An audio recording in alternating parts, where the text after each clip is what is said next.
Hey guys, Big Outside MTB again. In this video, I'm going to show you the install of my new Fox DHX2. Let's get into the video.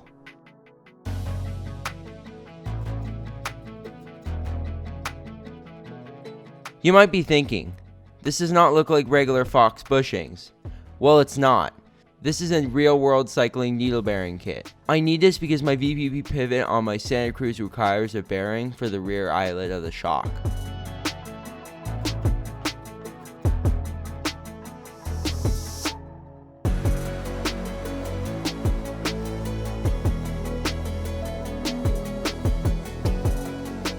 This is also real-world cycling, but this is just the bushing.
Thank you all for watching. If you're interested in DHX2 stuff, I have lots more videos coming soon. So make sure to consider subscribing for those. Well, until next time, see you guys later.